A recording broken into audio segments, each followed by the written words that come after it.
آپ یہ چاہیں گے کہ پرائم منسٹر صاحب بڑی مدت کے بعد جموں کشمیر آئے اور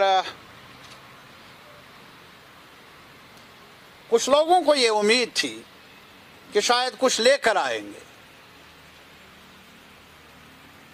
لیکن میں ذاتی طور پر یہ بتاؤں گا، مجھے کچھ لگ رہا تھا کہ شاید پرائم منسٹر آف انڈیا پورے ملک کے پرائم منسٹر ہیں تو لازمی طور پر جو کئی ریاستوں میں کچھ فسادات سرکاری شہ پر ہو رہے ہیں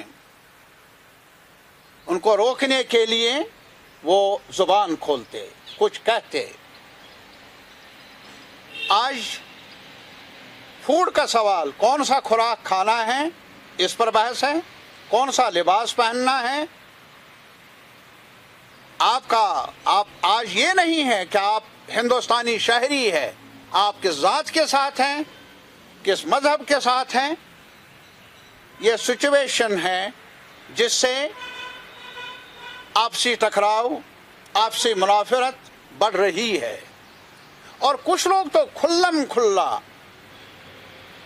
ایک کمپین چلا رہے ہیں ہیٹ کی، نفرت کی، کبھی ایک سوال کے، کبھی اذان کے نام پر، کبھی حجاب کے نام پر، کبھی خوراک کے حلال کے نام پر۔ یہ ہو رہا ہے، افسوسناک صورتحال ہے، تشویشناک صورتحال ہے۔ میں ایز اے سٹیزن، ایک شہری ہونے کے ناطے کل یہ توقع رکھنے میں شاید حق بجانب تھا کہ ملک کے پرائم منسٹر اس صورتحال کے بارے میں کوئی میسیج دیتے ملک کے شہریوں کو، تاکہ وہ ایک ساتھ رہتے اور جو بھی دنگے فساد، جو بھی منافرت پیدا کرنے والے، تقسیم کرنے والے، کمیونٹیز کو نشانہ بنانے والے، ان پر روک لگ جاتی۔ ایسا ہوا نہیں۔ اور پھر جہاں تک جموں کشمیر کا تعلق ہے،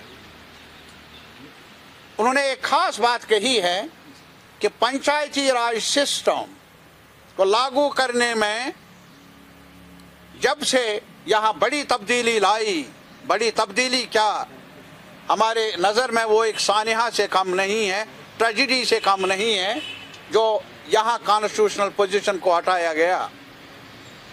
اس کے بعد ان کا کہنا ہے کہ اگر ہم نے کچھ کیا، ہم نے گراس روٹ لیول پر ڈیموکریسی کو قائم کیا۔ ایک سوال ہے میرا اپنے محب وطن لوگوں سے، irrespective of political parties، حقائق کی روشنی میں جانچیے، جموں کشمیر میں یہ کچھ نیا نہیں ہوا۔ پنچایتی راج سسٹم لاگو، معاف کرے مجھے اہل اقتدار، 1935 میں جب اور کہیں نہیں، بیفور پارٹیشن، پری پارٹیشن، یہاں پنچایتی راج سسٹم لاگو ہوا تھا۔ یہ ہمارا وطن ہے جموں کشمیر، جس نے راستہ دکھایا ہے کہ ڈی سینٹرلائزیشن کی پہل کی۔ اور اس کے بعد میں یہ بھی یاد دلانا چاہوں گا پورے ملک کے لوگوں کو کہ یہ 1944 میں جب ایک پیپلز موومنٹ کے تحت، پیپلز موومنٹ عوامی تحریک تھی کشمیر میں اپنے حقوق کی لڑائی کی خاطر، تب جا کر ایک ڈاکومنٹ تیار ہوا جس کا نام ہے نیا کشمیر۔ آج اس نیا کشمیر کو کھول کر پڑھ لیجئے، میری اپیل ہے ہر شہری سے، اس میں دیکھ لیجئے،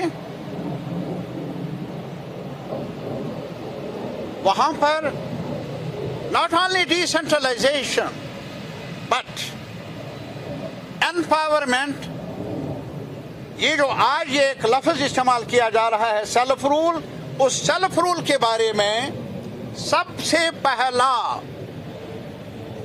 جو دشا مقرر کی ہے وہ اس نیا کشمیر ڈاکومنٹ نے، جو رزلٹ تھا پیپلز موومنٹ کا، جو عالموں نے نہیں بنایا، نو، جو ایک لانگ رن سٹرگل کا نتیجہ تھا۔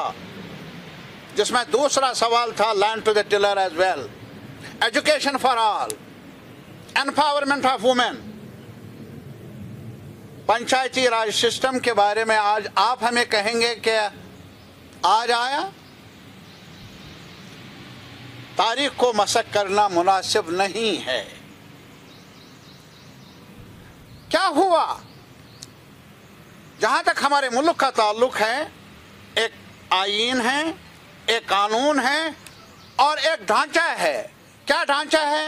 بیسک سٹرکچر میں یہ سیکولر ہے۔ سیکولر ہونے کے مطلب کیا ہے کہ آپ کا عقیدہ، آپ کی فیتھ اپنی جگہ، لیکن جہاں تک حکمرانی کا تعلق ہے، حکومت کا تعلق ہے، سرکار چلانے کا تعلق ہے، اسٹیٹ کا تعلق ہے، اس میں آپ کے عقیدے کا یا حکمران کے عقیدے کا کوئی دخل نہیں ہوگا۔ صاحب، بغلیار پروجیکٹ بنایا ہے یہاں، اسٹیٹ جو ہماری کارپوریشن ہے، قرضہ ہے اس پر، اسٹیٹ کارپوریشن پر۔ آپ نے تو ہزاروں کروڑوں کی گنتی کی۔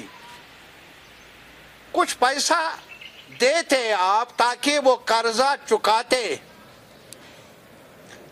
اور ہمیں جو بغلیار میں بڑی مشکل سے، بڑی دیر سے، محنت سے اسٹیٹ جو کارپوریشن ہے انہوں نے وہ بنایا، وہ پاور بھی ہمیں دوسری جگہوں کو دینا پڑتا ہے، اس لیے قرض چکانا ہے۔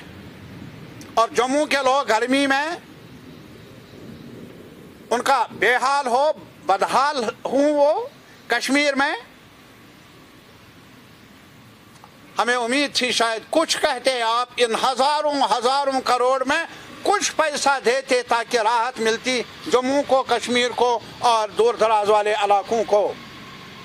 NHPC ہے یہاں، سب کا وکاس، جب آپ پرائم منسٹر بنے ان سب میں کون کون شامل ہے ہمیں بتائیے۔ کیا یہ حقیقت نہیں کہ ایک حدی اختیار تھا ریاستوں کو، ریاستی سرکاروں کو، کہ وہ اپنا ٹیکس خود جمع کر لیتے تاکہ ان کے مالی امورات خود طے ہوتے؟ GST کیا تھا؟ GST ایک بڑا قدم تھا جو اسٹیٹس کا حدی اختیار ہے اس میں انکروچمنٹ کرنے کا۔ That was a big blow to the federal structure of India. بنایا، اس کے بعد کیا کہا؟ ایک کونسل بنا دی اور یہ کہا اسٹیٹس کو اس میں اپنا حصہ ملے گا۔ پرائم منسٹر صاحب، ہمیں یہ بتائیے کہ کب سے جو اسٹیٹ سے لیا گیا GST ہے اور ان کا جو شیئر بنتا ہے، کب سے وہ رکا ہوا ہے؟ تو اسٹیٹ گورنمنٹس کام کاج کریں تو کیسے کرے؟